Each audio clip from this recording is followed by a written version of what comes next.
বাংলাদেশের কক্সবাজারের বিভিন্ন ক্যাম্পে থাকা রোহিঙ্গারা পালিয়ে যাচ্ছেন। প্রশ্ন হচ্ছে, তারা পালিয়ে কোথায় যাচ্ছেন? বার্তা সংস্থা রয়টার্স বলছে, পালিয়ে যাওয়া রোহিঙ্গাদের অনেকেই মিয়ানমারে চলে যাচ্ছেন। সেখানে তারা দেশটির সেনাবাহিনীর পক্ষ হয়ে লড়ছেন। কিন্তু কেন? রোহিঙ্গারা কেন ক্যাম্প থেকে পালিয়ে গিয়ে জান্তার পক্ষ নিয়ে লড়ছে? রয়টার্সের প্রতিবেদনের আলোকে এইসব প্রশ্নেরই আজকে উত্তর খুঁজবো আমরা। আপনাদের সাথে আছি আমি মোহনা হোসেন। রয়টার্সের প্রতিবেদন বলছে, রাখাইন রাজ্যের বড় অংশ নিয়ন্ত্রণকারী আরাকান আর্মির বিরুদ্ধে বাংলাদেশ থেকে পালিয়ে লড়াই করতে যাচ্ছেন রোহিঙ্গারা। রোহিঙ্গাদের উপস্থিতি তাদের এই লড়াইটাতে একটা নতুন মাত্রা যোগ করেছে। ধর্মীয় বিশ্বাসের দিক থেকে রোহিঙ্গারা মূলত মুসলিম এবং তারা বিশ্বের বৃহত্তম রাষ্ট্রহীন একটা জনগোষ্ঠী। 2016 সালে বৌদ্ধ সংখ্যাগরিষ্ঠ মিয়ানমারের সেনাবাহিনীর চালানো গণহত্যা থেকে বাঁচতে রোহিঙ্গারা দলে দলে বাংলাদেশে পালিয়ে আসতে শুরু করে। মিয়ানমারে দীর্ঘদিনের বিদ্রোহ 2021 সালে সামরিক অভ্যুত্থানের পর আরও জোরালো হয়। বিভিন্ন সশস্ত্র গোষ্ঠীর মধ্যে চলমান এই জটিল সংঘাতে এখন রোহিঙ্গা যোদ্ধারাও যুক্ত হয়েছে। রয়টার্স প্রথমবারের মতো বাংলাদেশের আশ্রয় শিবিরগুলো থেকে রোহিঙ্গা সশস্ত্র গোষ্ঠীগুলোর 3 থেকে 5 হাজার যোদ্ধা সংগ্রহের ব্যাপকতার প্রতিবেদনটা প্রকাশ করেছে। এছাড়া আরাকান আর্মির সঙ্গে রোহিঙ্গাদের ব্যর্থ আলোচনা, জান্তার পক্ষ থেকে রোহিঙ্গা যোদ্ধাদের অর্থ ও নাগরিকত্বের প্রস্তাব এবং বিদ্রোহীদের সঙ্গে কিছু বাংলাদেশি কর্মকর্তার সহযোগিতার সম্পর্কেও নতুন তথ্য উঠে এসেছে সেই প্রতিবেদনে। তবে বাংলাদেশ সরকার রয়টার্সের প্রশ্নের জবাবে কোনো উত্তর দেয়নি। কিন্তু মিয়ানমারের জান্তা এক বিবৃতিতে বলেছে, তারা কোনো রোহিঙ্গা মুসলিমকে বাধ্যতামূলকভাবে সেনাবাহিনীতে নিয়োগ দেয়নি। জান্তা বলেছে, মুসলিম বাসিন্দারা সুরক্ষা চেয়েছিলেন, তাই তাদের নিজ নিজ গ্রাম এবং অঞ্চল রক্ষার জন্য মৌলিক সামরিক প্রশিক্ষণ দেওয়া হয়েছে। এই বিষয়ে জাহাঙ্গীরনগর বিশ্ববিদ্যালয়ের আন্তর্জাতিক সম্পর্ক বিভাগের অধ্যাপক শাহাব এনাম খানের সঙ্গে কথা বলেছে রয়টার্স। তিনি রয়টার্সকে বলেন, রোহিঙ্গাদের দুটি প্রধান সশস্ত্র গোষ্ঠী, রোহিঙ্গা সলিডারিটি অর্গানাইজেশন RSO এবং Arakan Rohingya salvation army ARSA কক্সবাজারের শিবিরে খুব একটা সমর্থন পায় না। তবে এই বিষয়ে একটি নিরাপত্তা সূত্র জানিয়েছে, আশ্রয় শিবিরে সশস্ত্র রোহিঙ্গা যোদ্ধাদের উপস্থিতি এবং অস্ত্রের সরবরাহ বাংলাদেশের জন্য বিপদ হিসেবে দেখা দিতে পারে। আশ্রয় শিবিরগুলোতে প্রতি বছর 30,000 শিশু জন্মগ্রহণ করছে। দারিদ্র ও সহিংসতার কারণে অসন্তুষ্ট শরণার্থীরা সহজেই অরাজনৈতিক গোষ্ঠীগুলোর দ্বারা উগ্রপন্থী কার্যক্রমে জড়িয়ে পড়তে পারে এবং অপরাধের জগতে ঠেলে দেওয়া হতে পারে বলে মনে করেন শাহাব এনাম খান। গত বর্ষায় নৌকায় করে বাংলাদেশ থেকে মিয়ানমারে পশ্চিমাঞ্চলীয় রাখাইন রাজ্যের শহর মংডুতে যান রোহিঙ্গা বিদ্রোহী আবু আফনা। তিনি রয়টার্সকে বলেন, সেখানে পৌঁছানোর পর জান্তা সেনারা তাকে আশ্রয় দেয় ও অস্ত্র সরবরাহ করে। তিনি আরও জানান, মংডুর সৈকত ঘেঁষা এলাকায় আরাকান আর্মির বিরুদ্ধে লড়াইয়ের সময় জান্তা বাহিনী ও রোহিঙ্গা যোদ্ধারা একই সঙ্গে থেকেছেন। আবু আফনা বলেন, জান্তার সঙ্গে থাকাকালে তার মনে হয় যে তিনি এমন কোনো মানুষের পাশে দাঁড়িয়ে আছেন যারা তাদের মা বোনকে ধর্ষণ আর হত্যা করেছে। আবার আরাকান আর্মি মূলত বৌদ্ধ সংখ্যাগরিষ্ঠ রাখাইন মুসলিম সম্প্রদায়ের সমর্থনপুষ্ট, যাদের কেউ কেউ রোহিঙ্গা নিধনের সময় সেনাবাহিনীর সঙ্গে যোগ দিয়েছিল।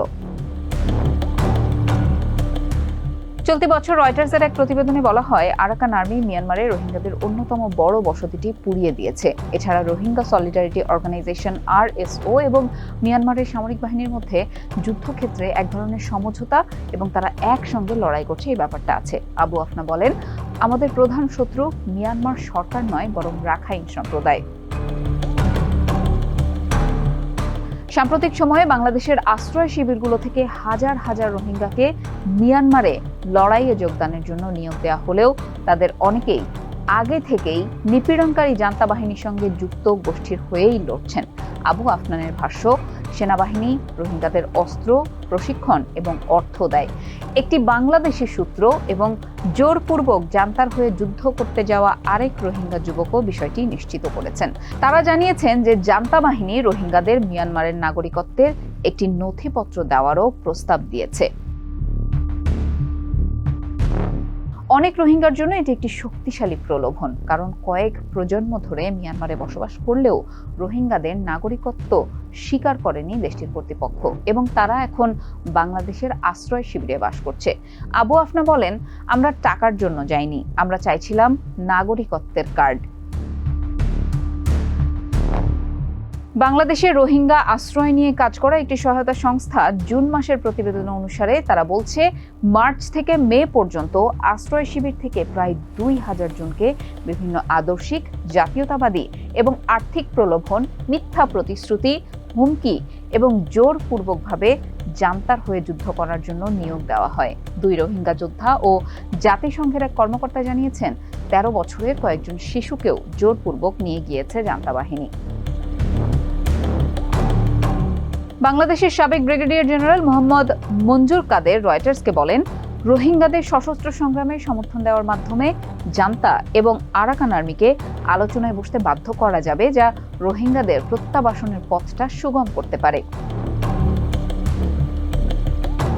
রাখাইনে বিদ্রোহী আরাকান আর্মি বেশ ভালোভাবে প্রশিক্ষিত ও ভারী অস্ত্র সজ্জিত, তারপরও তাদের বিরুদ্ধে লড়াই চালিয়ে যাচ্ছে রোহিঙ্গারা। মংডুর দখল নেওয়ার জন্য চলমান যুদ্ধে এরই মধ্যে 6 মাস কেটে গেছে।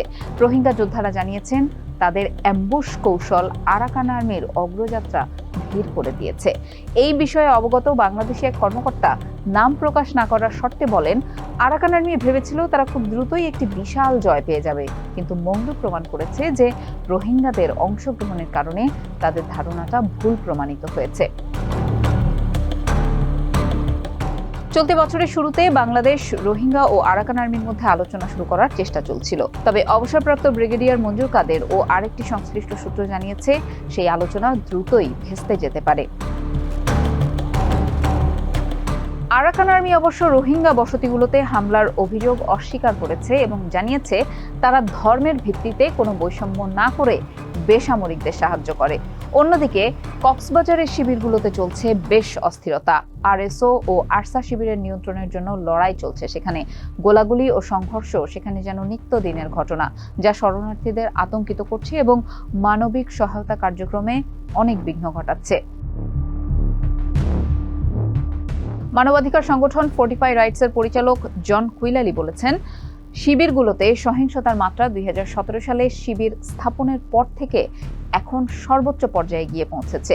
ফোর্টিফাইয়ের প্রতিবেদনে বলা হয়েছে, এই বছর সশস্ত্র গোষ্ঠীগুলো অন্তত 60 জনকে হত্যা করেছে রোহিঙ্গা ক্যাম্পে। পাশাপাশি বিরোধীদের অপহরণ, নির্যাতন এবং সমালোচকদের চুপ করাতে হুমকি এবং হয়রানিও চালিয়েছে। বাংলাদেশের নরওয়েজিয়ান রিফিউজি কাউন্সিলের পরিচালক ওয়েন্ডি ম্যাকনান্স বলেন, শিবিরে আন্তর্জাতিক তহবিল 10 বছরের মধ্যে শেষ হয়ে যাবে। তিনি শরণার্থীদের জীবিকা অর্জনের সুযোগ দেওয়ার আহ্বান জানিয়ে বলেন, তা না হলে মানুষ, বিশেষ করে তরুণরা সংগঠিত হয়ে গোষ্ঠীগুলোতে সম্পৃক্ত হয়ে আয়ের পথ খুঁজতে থাকবে।